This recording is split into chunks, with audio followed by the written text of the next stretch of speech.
All right, everybody, welcome back to the Best Hour of Their Day podcast. Jason Fern here with my good friend Meagan Burns. We were just chatting before we went record, and I was like, wait, this is good. We'll save it for the podcast. But I'll give Meagan a brief intro, and then we will go from there. So, Meagan, level 2, level 3. You're not level 4, are you? Level 3? 3. Yeah, level 3 CrossFit trainer.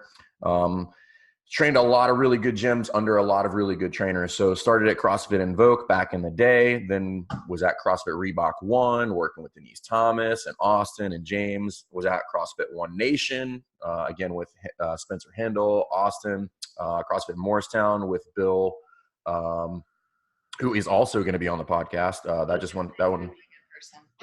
Yeah, that's the other one that hasn't been released yet. And then and now is at CrossFit Per Ignem, which is a really cool thing that we're going to talk about. And also is the assistant strength coach at Noble and Greenough Academy. Is that correct? Mm-hmm. Yeah. Very cool. So you've coached at a lot of gyms. Yeah. Been around, moved around a lot. When did you actually start coaching? So I started coaching when I was 20. I'm 28 right now. And that was down at CrossFit Invoke. And really just like Christmas Abbott took me under her wing. And from there, realized she was going through the internship process for seminar staff. So that's kind of how I got into thinking about seminar staff, and then just kind of went on from there. But she definitely was the one that gave me the most, I would say, like mentorship back in the day.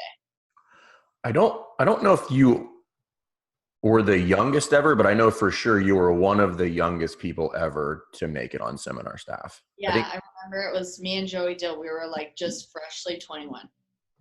And I think the only person who might have started younger than you might have been Pat Barber. Oh yeah, how old was he? He was like he was on just the other day, but I think he was like 18 or 19 maybe. But yeah. I think he was in that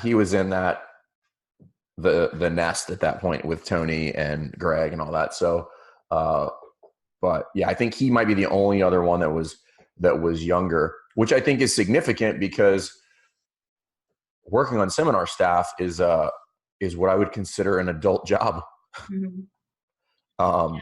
I remember being around, like for my internship, it was Joe and Courtney and Sarah and Kristen and all these people that I was like, I don't know what I'm doing here, but this is awesome. And yeah.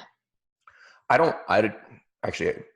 know for a fact I would have not have had the poise at the age of 20, 21 to do that job, to stand up in front of a group of people, do public speaking, have good, I might have been able to do the presence and attitude piece just because of a lot of sports, but definitely not the public speaking. But I've seen you coach a lot, and that's always something I've been super impressed with is like, I always like watching trainers who, when they coach, you're like, that person fucking knows what they're talking about.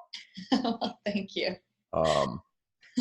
It's just, when you watch somebody coach, you're like, that person's sharp. Like what they're doing is correct. They're confident in it. But was that always the case, or like, obviously you had to be pretty good to get on seminar staff?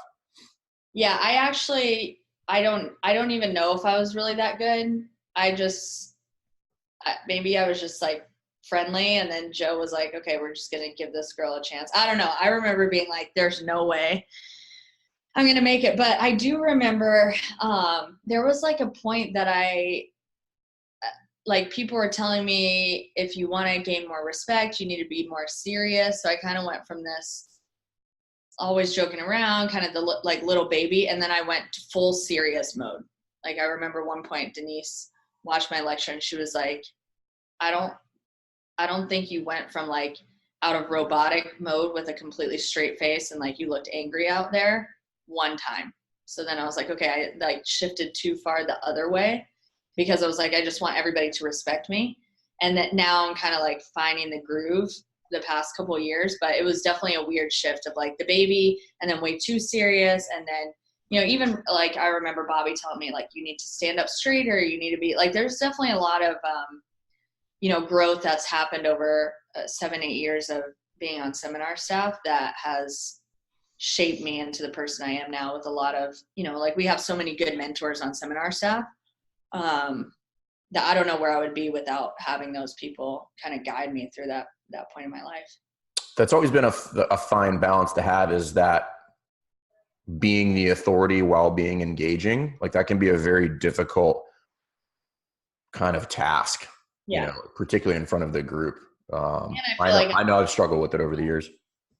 Like as a small female, it's hard sometimes to gain that respect. Like being a small female, not like one of the elite athletes, working with like a James, Austin, Spencer, and then like little Meg. So it was definitely like kind of had to find my place and my voice a little bit, like around a lot of those strong personalities and athletes too. Well, it's definitely not right, but it's a thing, right? So it's like one of these things we just have to acknowledge how the world works. But like Carlene Matthews talked about this. So she's also a small female, but she's got that stigma of a games athlete. So people automatically give her respect, whether that's justified or not is a different topic, which she actually acknowledged that it's not justified just being a good athlete. But for somebody who's a small female athlete who is not, physically imposing, who's not a games athlete, which probably is the majority of female coaches in the CrossFit community. Yeah. How do you go about establishing that type of rapport and that type of authority from a coaching standpoint? Yeah. Yeah. And I get that question all the time at seminars. People are like, how do you deal with tough clients as a female? And like, what happens if you don't have the skills that you're coaching and all that stuff, which I went through, not having a lot of the skills that I had to coach at first and now having them. But I think it just took the moment that I realized that I needed to stop hiding that I didn't have a certain skill and just embrace like where I was at and my ability level and be open to working on it with people in front of members and things like that gave me the confidence to be in front of a group and not be nervous about that stuff. And then, it kind of worked in my favor because this happened last year. Like last year I didn't have handstand walks. So I started working on it in class or after class with members. And all of a sudden, like all these members started joining in. Now we have like every Wednesday night, we're all doing handstand walks together. I got handstand walks. Jimmy's getting handstand walks. Kelly's getting, everybody's getting them. And so it's like, if you just hide the fact that you're like, well, I'm embarrassed that I don't have this skill and now I'm not going to work on it. And now I feel really insecure, instead of just putting it out there like, hey guys, like I'm working on this stuff too. It makes you more relatable. And that's kind of my strength that I embrace, is like my relatability and the fact that I can scale people maybe a little bit better sometimes than someone that just like popped up on the rings and got their muscle up for the first time. I think that's the worst coach. Yeah. Yeah.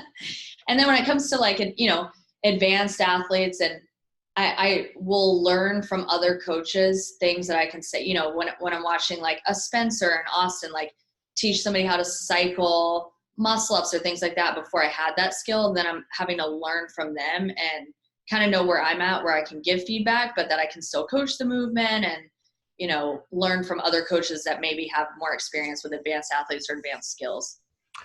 I think that's one of the biggest hurdles, probably more so at the level 2, new coaches or less experienced coaches who are trying to figure out, or they have that stigma about themselves that they don't have a skill and therefore feel that because they don't have a skill, that they can't teach it. Yeah. Yeah.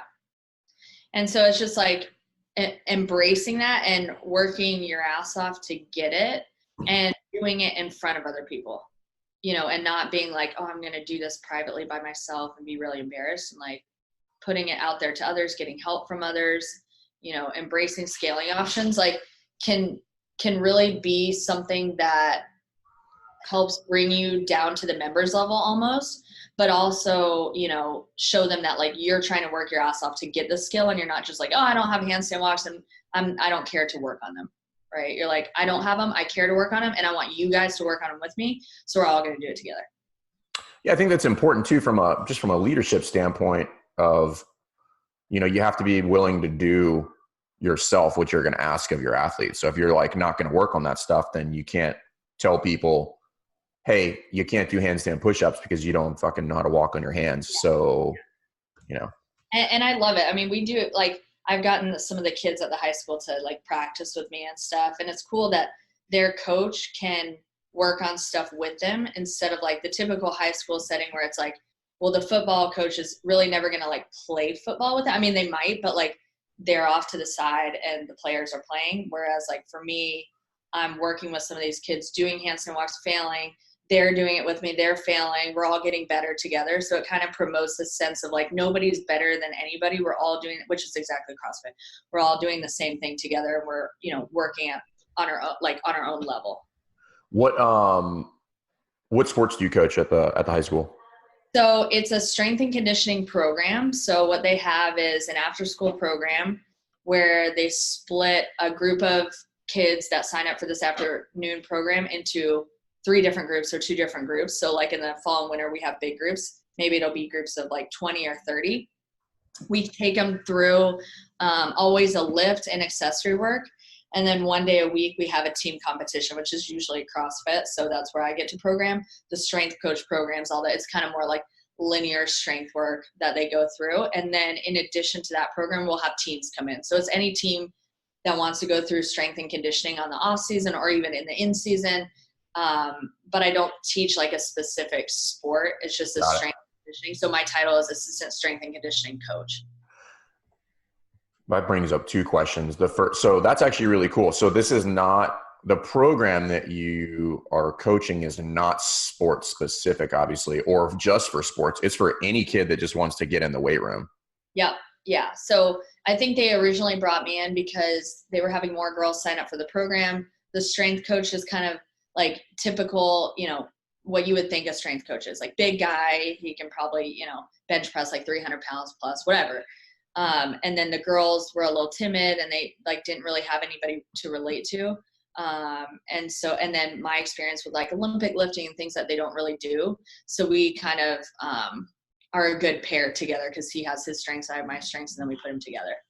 That was actually my follow-on question was, how does that relationship work? Because typically in my experience, traditional strength and conditioning coaches are extremely resistant to any mention of CrossFit. Yeah.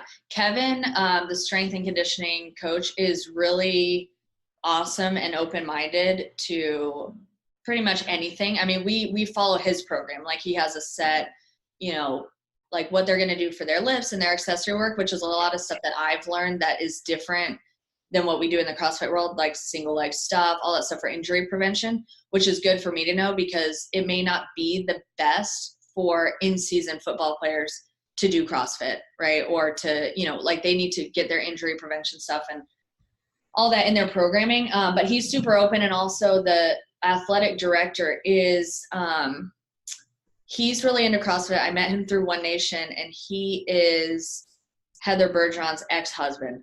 So he's kind of like been in the world of CrossFit and Kevin knows Ben and all that stuff. So I think it's kind of a unique situation with him. But the kids are definitely a little resistant, meaning like they don't understand the squat below parallel and lock out your arms on pull-ups and things like that. So it's a little weird trying to get them to understand that, especially again from a small female, you know, that's taken like 2 years for them to now start to listen, like, oh, she knows what she's talking about, kind of thing. Do you ever just have to step up and grab a barbell and snatch it overhead and just embarrass teenage boys? Yeah. So I mean, there will be sometimes that I'll work out before the strength class and they'll see me and then start kind of asking questions like, all right, what do you do? Or like, you have to almost like gain your respect there because they have some amazing athletes. Like a lot of them are already signed at top schools and they're sophomores. But they're just not used to that world and they think it's really unsafe because CrossFit gets this, you know, like, oh, it's super unsafe. I will say one thing. The amount of things I've seen in a high school weight room, I'm like, there's no way people can say CrossFit's unsafe because like the things that kids decide to do like on their own, I'm like, no. That is a whole podcast by itself. Yeah. I mean, again, I think CrossFit gets a lot of bashing probably just because we're a very large, easy target. Yeah. But I was very fortunate to always have really, really knowledgeable strength and conditioning coaches. Like the guy who programmed for us in high school was a world-class power lifter, is the first guy to ever break 2,500 pounds, like multiple stages. So like squatting and deadlifting and all that stuff I learned from a very young age. Then when I was in college, one of our strength and conditioning coaches was Kurt Woolfolk, who is his daughter was an Olympian weightlifter and is married to Coach Bergner. I think she's married to Casey Bergner. Okay. So, and then I stumbled into CrossFit. So I've always had, and then in high school too, I spent some time with Gail Hatch, who's a world-renowned weightlifting coach too. So like, I was always just very fortunate to get that. But the point of that weird tangent was I've seen some crazy shit in high school weight rooms. Like stuff that people think CrossFit's dumb. Like I've seen some people posting videos of what they're doing in the weight room, and it makes me want to throw up in my mouth. Yeah. So like I never knew this could happen, maybe because I never have 245s on each side of my bar when I'm squatting. But you know that when you have 245s on one side, 245s on the other side, and you take the 245s off one side, you know that the bar falls over on the other side. The flying spear of death. Yeah. Yeah, that happens on a regular basis. And I'm like, I've never seen that happen before until I was in that setting. I don't know. It's weird. Well, I don't know that only happens in the high school weight room. So yeah. So Phil, Sabatini, who runs our weightlifting program at our gym, he's a phenomenal weightlifter, former national champion, 96 kilo. But he and I regularly joke that probably once every 10 days, somebody dumps a weight off of the squat rack because they unloaded them properly. And these are people who fucking know what they're doing. Yeah. And I'm just like, what were you thinking just now? Like, yeah, it's crazy. So going back to the strength and conditioning stuff, I'm curious. So I went the other direction. So I went from sports specific training to CrossFit. You're kind of going from CrossFit to sports specific training. For people who are, because I know a lot of people are trying to get into that now. So like trying to get into training sports specific athletes. But I think there's a massive mistake that people are making is trying to lay a very GPP program onto sports specific athletes. What are some of the things that you kind of previously thought about training that you, I don't want to say backtrack, but like you kind of understand a little bit better now that may not be the best approach for a sports specific athlete? Yeah. I think, even though my background is CrossFit, I tried to kind of go in and I didn't want to step on anybody's toes and just follow along with what, Kevin was programming. And then tried to implement some stuff with some athletes and just talking with him about how in season is different than off season. And the fact that, seeing so many of these kids get injured in their sport, gives me a little worry if I were to have them do some like super technical lifts and that injury risk there for them if they're not under my eye or, even if something just kind of off happens that could take them out for the season, that could then, be damaging to their career, which like I said, a lot of them are like legitimate athletes that are going to go on to top schools. So I had to pull back and be a little bit cautious just because I was nervous about the injury risk for them, mostly doing more so Olympic lifts like at speed or with high intensity. But, a lot of the stuff that we do for our team competitions, it's high intensity, but a little bit more of body weight movements. So I 100% think everybody should be doing high intensity work. I think it would make the athletes a lot better. A lot of them are still like, they're not into it. They don't like to work really hard. They like to lift and not breathe hard. But I think it would make a lot of them better. And then the full range of motion concept, that's like the one thing I'm just trying to hammer home to them is like, let's take the weight down. Let's get full range of motion. This is why, and having to explain it to them. And I was talking to Matt DeBrook and he was saying that, these kids that if they don't train full range of motion, what happens when they fall or get pushed and they land in this weird position that they've never experienced because they don't go full range of motion in their squat. And that's the biggest thing that I'm like, I feel like they don't understand that. But if they did, they would be like, oh, if I actually train full range of motion in my squat, Then I land in this weird position. Well, I've already been there before and I already have strength there. I'm not going to blow my knee out because Jay, the amount of injuries like with these high school kids is like insane. And I'm sure this, obviously it's not the only school that like is like that, but you know, there's injuries like left and right just from sport. It's interesting you bring that up because I think, oddly enough, I think this is where like a really seasoned CrossFit coach probably has a massive advantage over most people, just because obviously CrossFit is a lot of it is very repetitive movement. So if you think about just the volume of movement that you're going to stack up on your eyeballs that you're going to get to see if you're coaching, I don't know, call it 20 classes a week or 40 classes a month or something like that, puts you at a major advantage to see movement.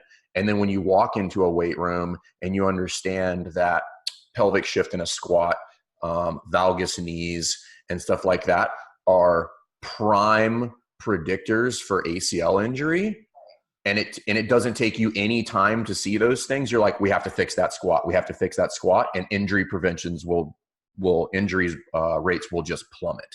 Yeah. Yeah.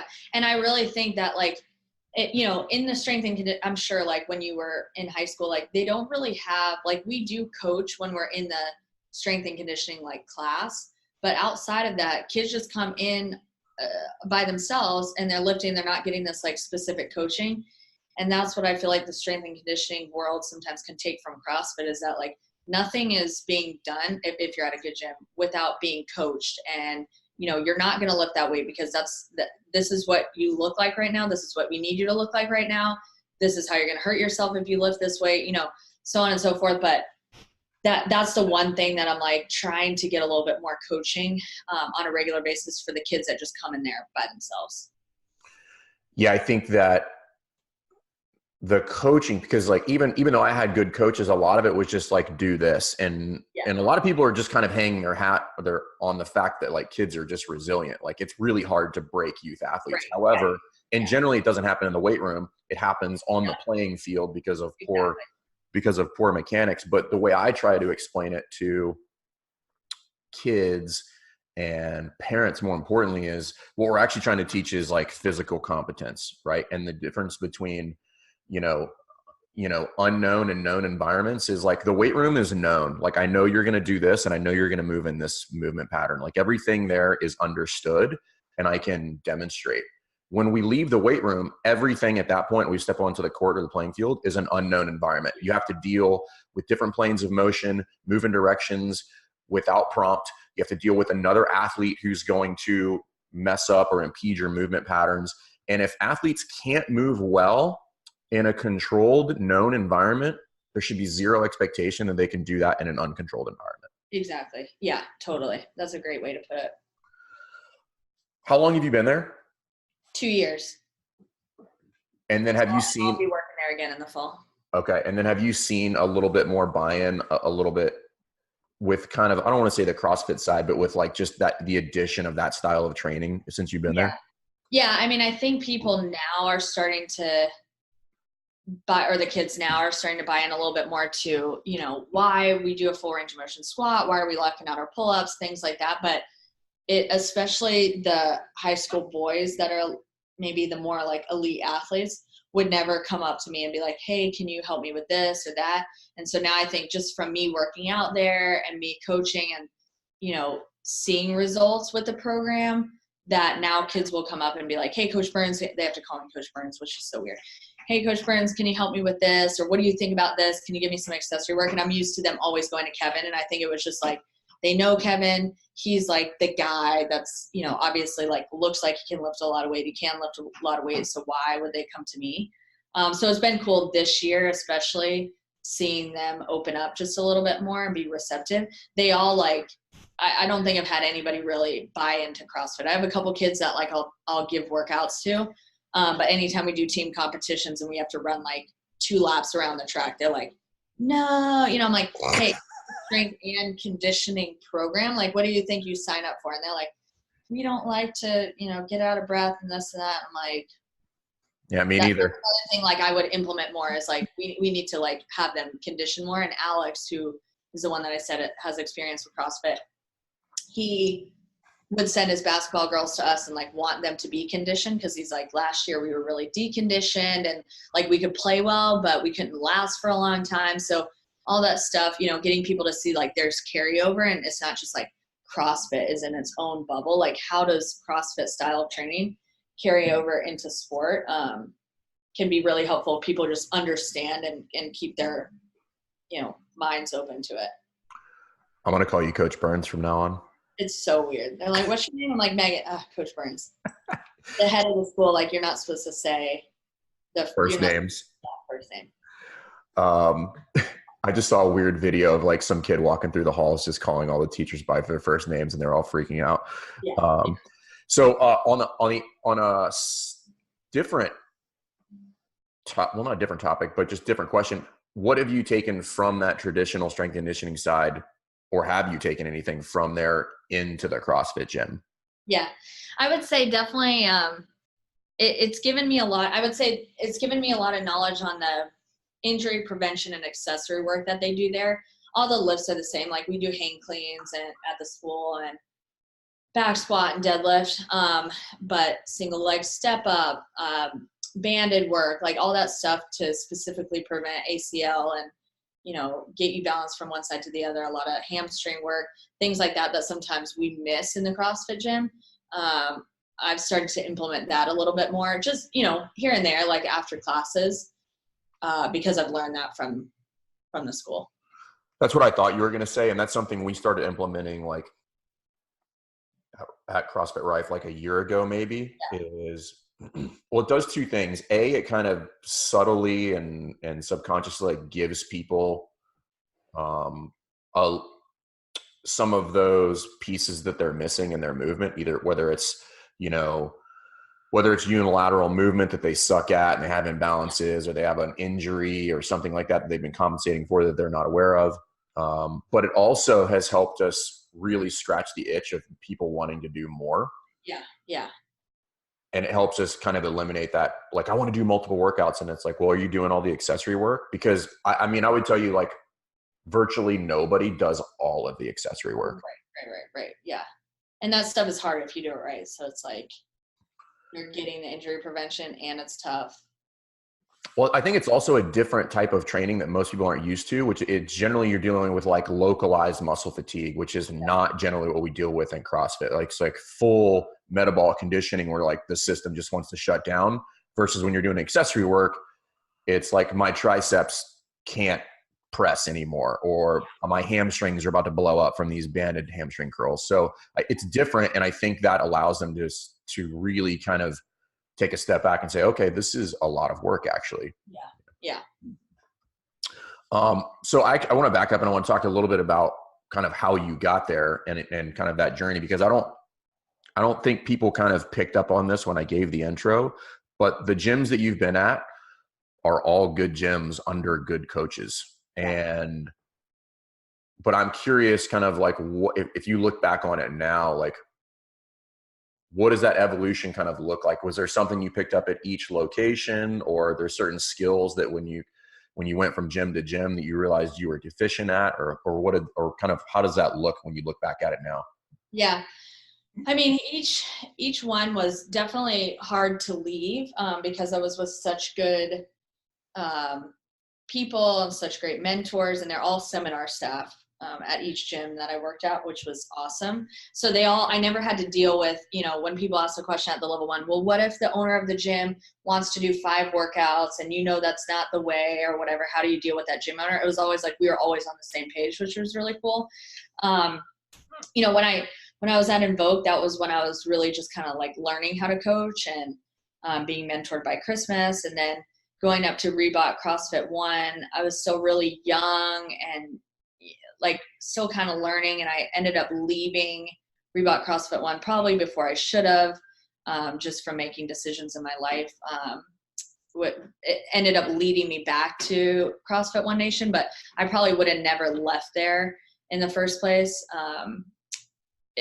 Looking back on it, but I did really enjoy my time at Morristown. I made a lot of good friends there. I love Cariana and Bill. They're amazing gym owners. And then going back to One Nation, that was probably where I really like not had uncomfortable moments, but was surrounded by all these amazing athletes, and I wasn't like in that group. So figuring out how to hold my own, how to, scale my own workouts, be okay with skills that I didn't have, work on those skills, be around a lot of amazing coaches that were giving me feedback a lot of times, and learning from them, but also not being so nervous to coach in front of them. So that was probably, when I got to One Nation, like the most challenging. I mean, I was with Greg, who's a seminar staff member, and he would just like sit on the side of my classes and like write down all this feedback. And, so that's where I probably developed most, I would say, as a coach, with my confidence maybe. How did you deal with feedback at the beginning? I've always been open to feedback. I mean, that's never really been hard for me. I was more like the nervousness of having an Austin or a James or a Greg or somebody just like watching my class. And that took a while to really like just be myself in front of other people watching my class. And I think that's the biggest thing now that I'm in a role where I'm giving feedback to other people. I can tell that they get that same nervousness when I'm watching them. So I almost like step away, like out of sight, instead of just sit there and watch. Like, Greg was like an asshole and like sat there just like staring at me with his whiteboard. And I'm like, Greg, really? So like trying to remember how I felt when I was getting that feedback. And I think going through that process helps me to give feedback. But that was the hardest, not getting the feedback, just like getting watched and not getting nervous and like blowing my whole class. What do you think allowed you?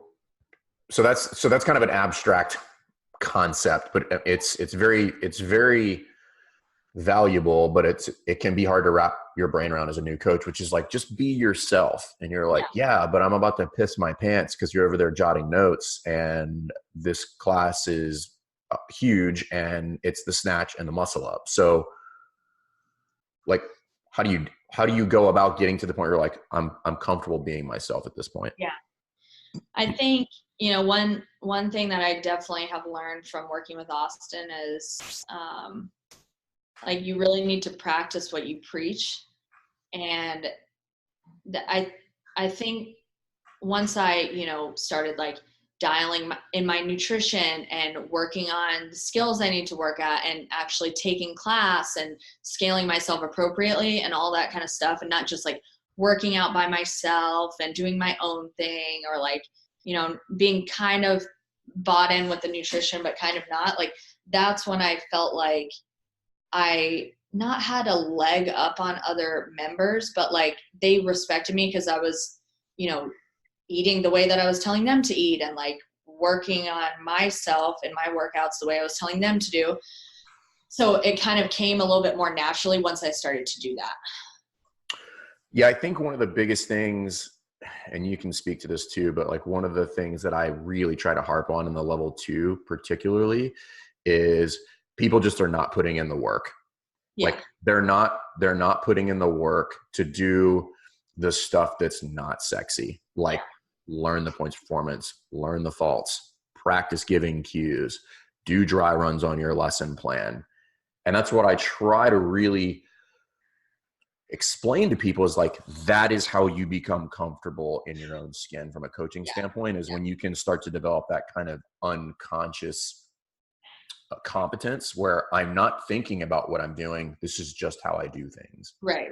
And like, getting uncomfortable, like it is uncomfortable to go to a team training at One Nation with all these games athletes and have to like drastically scale down what you're doing in front of everybody, and it's uncomfortable to put yourself in a scenario where you're getting this tough feedback. Like I remember, I would walk around with the PVC pipe, and Christmas would like interrupt my whole class and take the PVC pipe. And like, it was embarrassing, but I was okay with being uncomfortable and just like learning from that situation. I think that at the level 2, and like when I'm giving feedback here, it's the ones that aren't open to the feedback or being uncomfortable that really struggle with it. And if they could just like, you know what, this is going to kind of suck and be a little embarrassing, and like not stuff that I would generally want to do, that's going to make me better. When you can start being okay with that, then it really becomes a lot easier.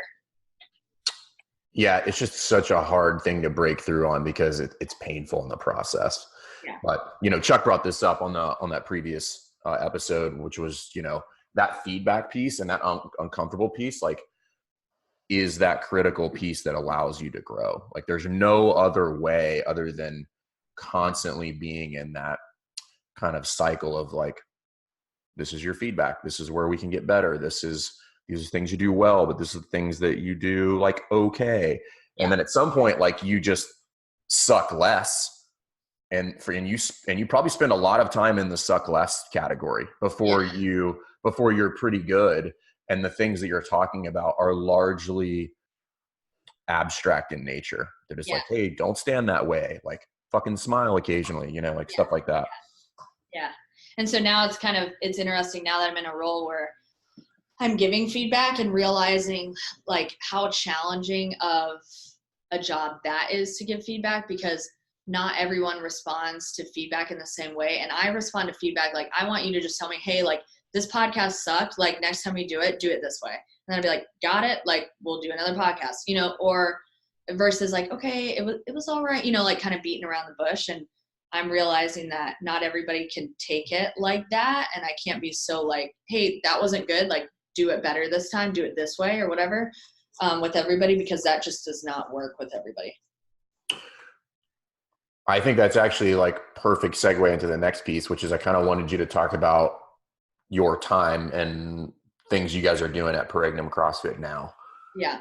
Yeah. So for those people that don't know what Per Ignem is and what that program is all about, kind of give them the rundown on that.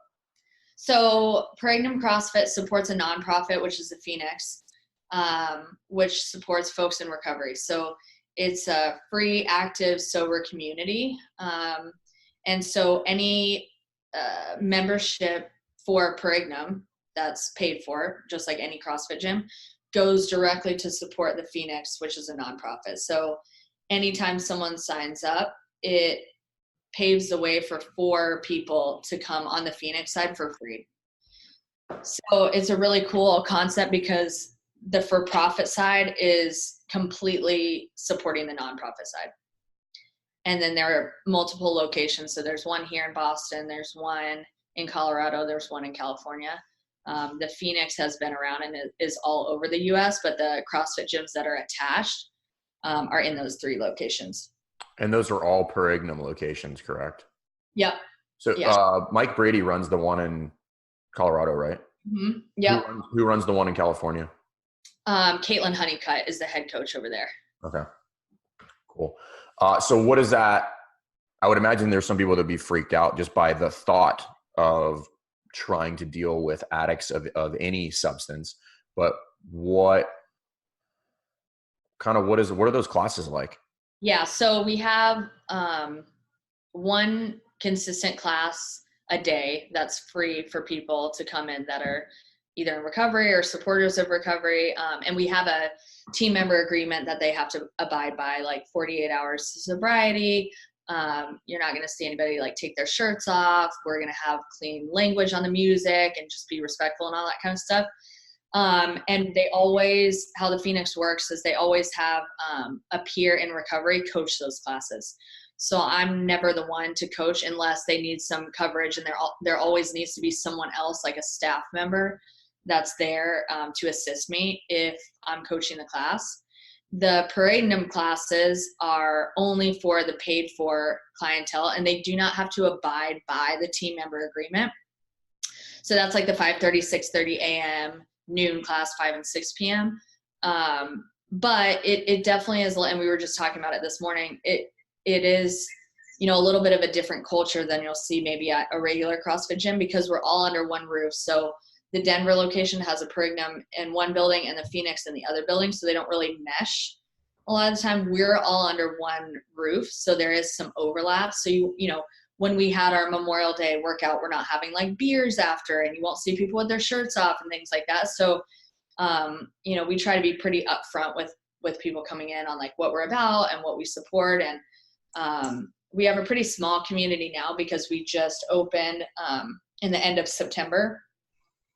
But everybody's been super supportive and respectful. And so definitely a little bit different than what I was used to at One Nation, where like people are taking their shirts off in the warm up, and like, you know, there's always beers after Friday night classes and things like that at all the other CrossFit gyms I've worked at. So it's just a little bit different. Have you ever had to turn somebody away from class because they violated some of the agreements?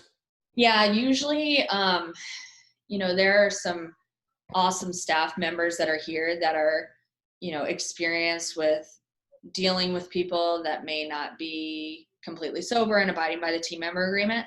So that is like not my experience, that I've had to watch them deal with some of those scenarios, especially like where we are in town. We're kind of in a rough area in Boston, where people are like, you know, doing drugs right around the corner.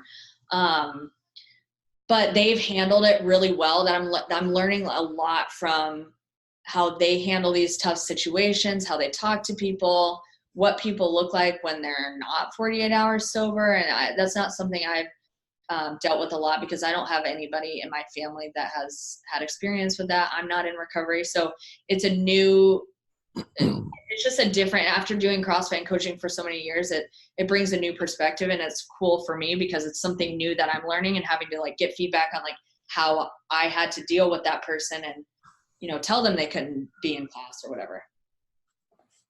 Has that helped you give feedback like in a normal scenario?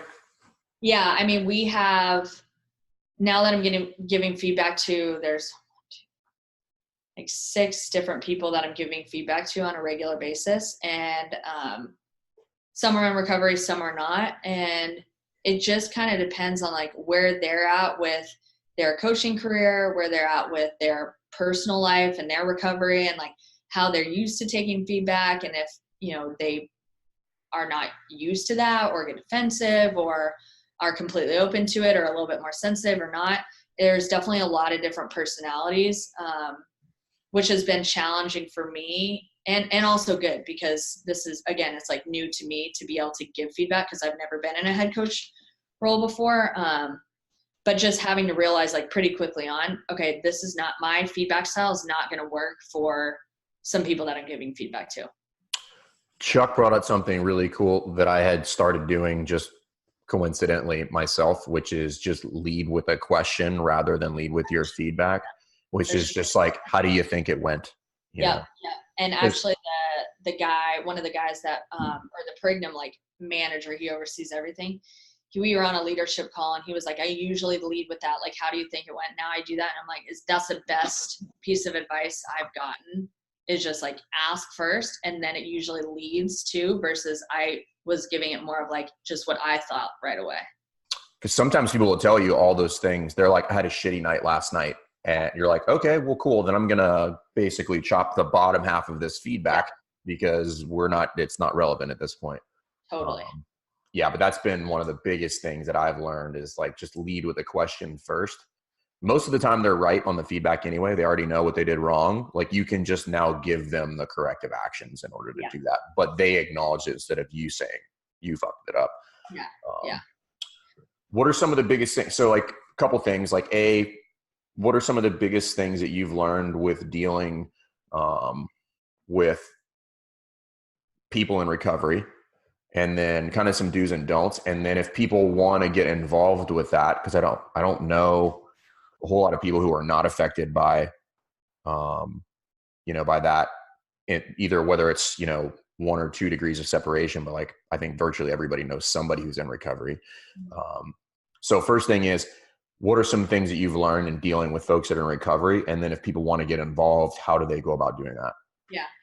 Well, the staff and the coaches here are awesome, and they're really open about their stories and where they're at in their journey with recovery. And when we were talking about it this morning and how do we intertwine the two groups? Like, we don't want to tell a paid member that's not in recovery that like, hey, you can't talk about what you did this weekend and like go out and drink. And then we also want to be respectful of people that are new to their recovery, and how do we like mix the two? And Mike, one of the coaches here was like, I don't like to be put in this like separate category. And he's like, I don't like that we're like, it's like the normal people and the addicts. So really trying to find a way to like mesh the two. And that's what I think is probably a strength of mine, is not really thinking about like where this person came from or what's their background or whatever, and just treating everybody the same. Like everybody that comes to my CrossFit class is going to get coached the same.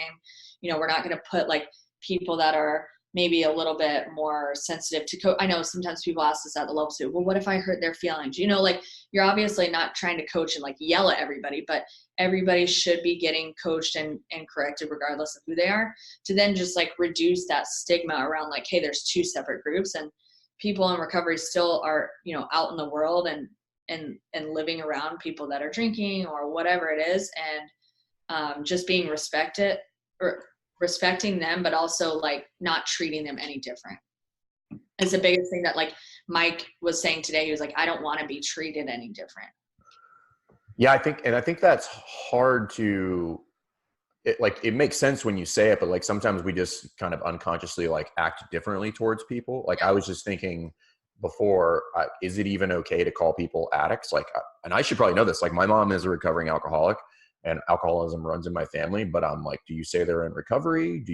Are they an addict? Like, does that offend people? Like, what's the PC way to deal with that? We do a really cool, so before any of the Phoenix classes, they do a circle up, which is like you say your name and you say whether you're in, the terminology is whether you're in recovery or you're a supporter of recovery.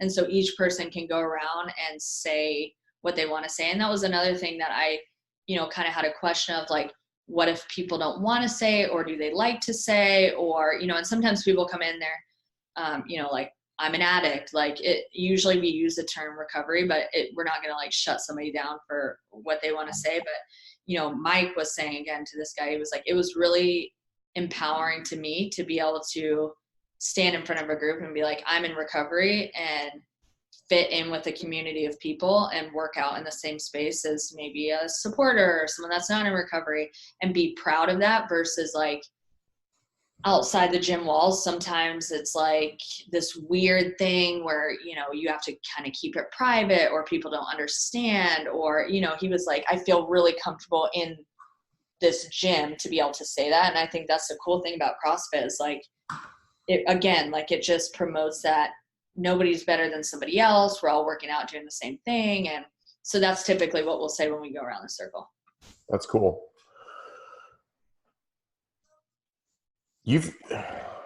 I'm like looking at your resume right here, which it's probably safe to say that very few people in the CrossFit world will have a resume that looks like that, right? Like meaning it coached at these gyms, coached under these people, like the coaches that you've coached under, like big names, and there's no shortage of them. For people that don't have access to that, what would be your advice in order to start developing yourself as a coach? Meaning like, I don't have access to either a seminar staff member or somebody who's really good, or B, I can't just pick up and move to Boston. Right. Yeah. I mean, I would say the first step, the thing that helped me the most, is the whole practice what you preach. Like that should be like the platform that anybody does anything from, because then you're practicing what you preach, but you're also getting to learn from, your members, as well as like, you're not just only learning from other coaches, you're learning from members because you're in class with them, or you're working on your weaknesses with them and learning from maybe somebody that has something that you don't. So doing that at the base, and then gosh, like the more you can just watch other people. I just remember I when I was at Invoke, like I would just try to watch every coach's class and get as much experience watching, because you learn what you like and what you don't like. And even when I watch here, like new coaches, I'm picking up new cues all the time. And that's not from anybody that's a seminar staff member. That's from someone that just started coaching that thinks differently than I do, that's explaining something different. That I'm like, oh, I'm totally going to steal that. And I don't see people a lot of times watching other classes. And I remember when I was at Invoke, Christmas had to be like, hey, like you need to go home. Like you've been here too long, like go. And because I just wanted to watch people's classes. So if you don't have experience with that, you can still learn from other coaches. And if anything, you're like, this is definitely what I don't want to do, by just watching the way somebody else coaches. It's funny you bring that up because people have asked me in the past, they're like, usually if you look at somebody's career, there's like a pretty specific period of time where they made like big jumps in their development. And I remember specifically when mine was, and it was when I started giving people feedback, because I would sit down and I was watching 2 to 3 classes a day of other people coaching. And from a practical standpoint, if you're not the person that's going to be giving feedback, you can still sit down and jot 2 to 3 pages of notes of the class. The things that you're going to learn in 1 week, if you do 3 classes a day of that, is going to be so much information that you probably couldn't take action on all of those things in a 6-month period. Yeah.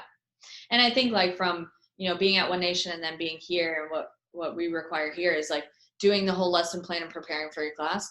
I definitely did not do that until I came to One Nation. And I honestly do not know how I ever coached a successful class without doing that. Like I have no idea. Did I just like look at the board and I was like, well, today we're going to run 400 meters and as our warm up and then like just get right into it. Like, I don't know how I ever ran on time, like anything like that. So, making a lesson plan and really like preparing for your class, just like you would go into work and meet with your boss. Like you wouldn't be unprepared for this like really important meeting.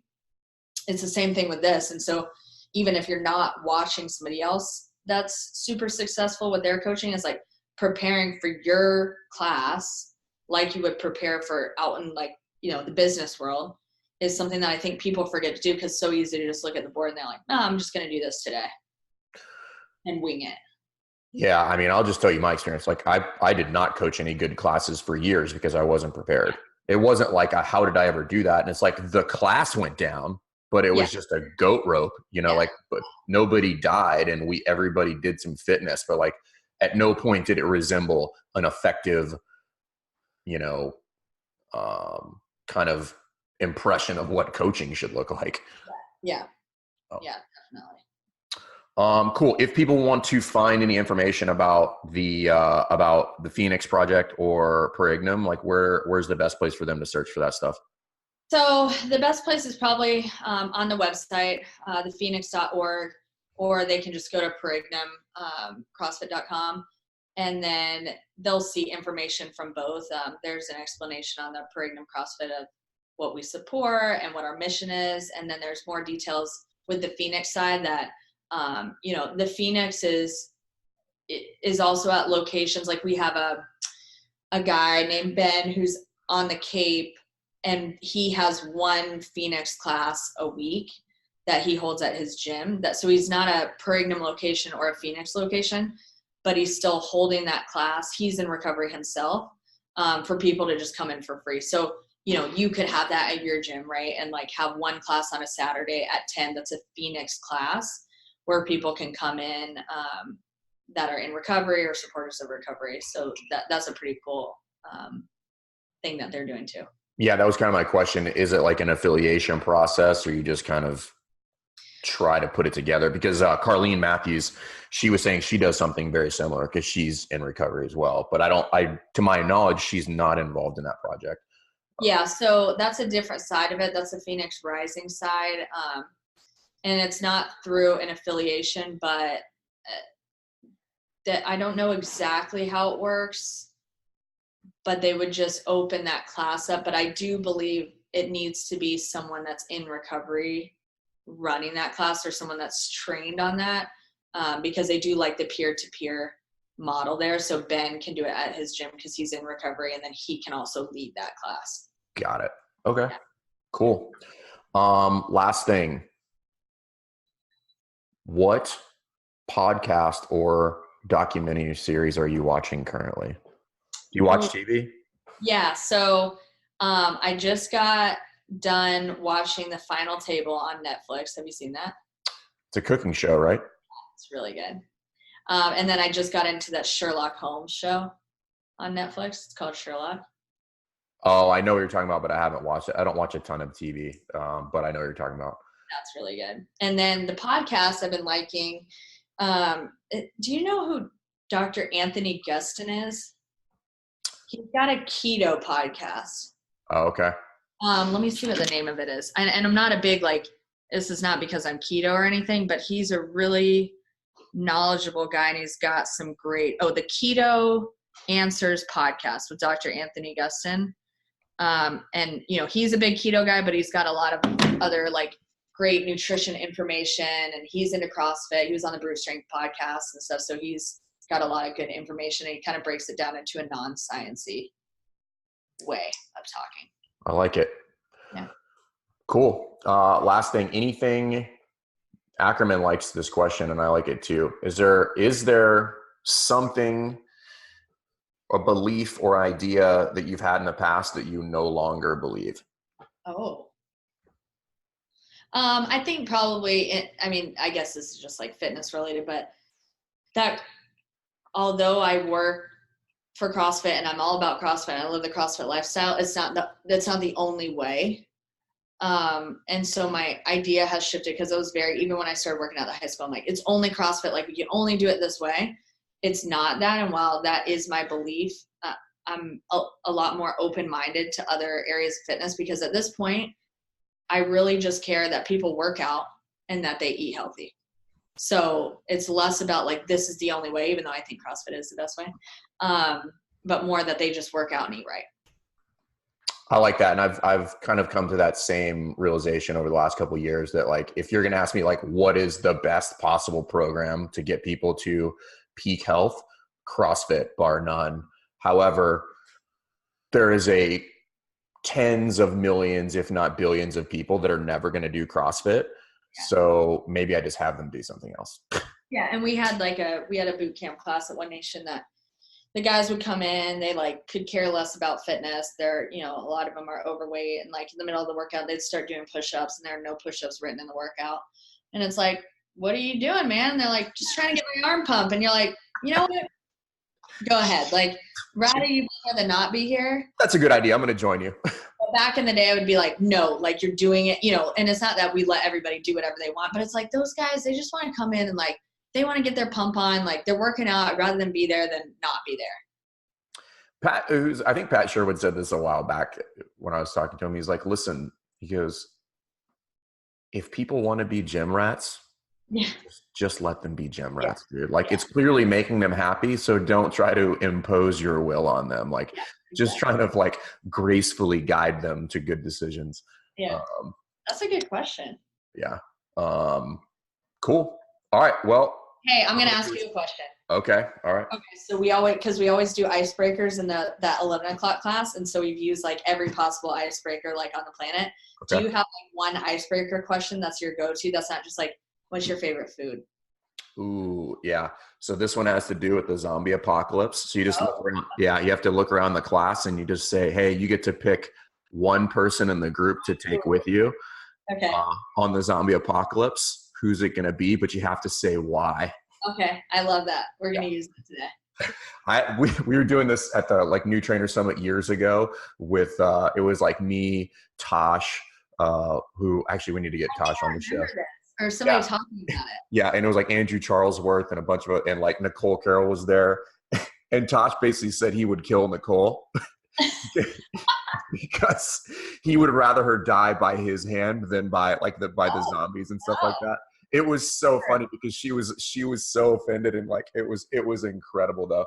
But Andrew Charlesworth also didn't choose Tosh, and I like immediately went to Tosh. I was like, I'm taking Tosh. Like Tosh is going with me on this one. Yeah. And Charlesworth was like, I don't really know you. I don't know if you're good in pressure situations. And I was like, okay. I was like, hey man, use the Google machine, and you might find out some information. But anyway, I like the old zombie apocalypse. Like, who are you going to take with you and why? Okay, that's a good one. We're going to use that one. Cool. Hey, listen, thanks for your time. This was awesome. There's a ton of good stuff on here, and hope to work with you soon. Yeah, you too. All right. Thank you. See ya. Bye. Thanks for listening to Best Hour of Their Day If you haven't heard about Anchor, it's the easiest way to make a podcast. Let me explain. First of all, it's free. How cool is that?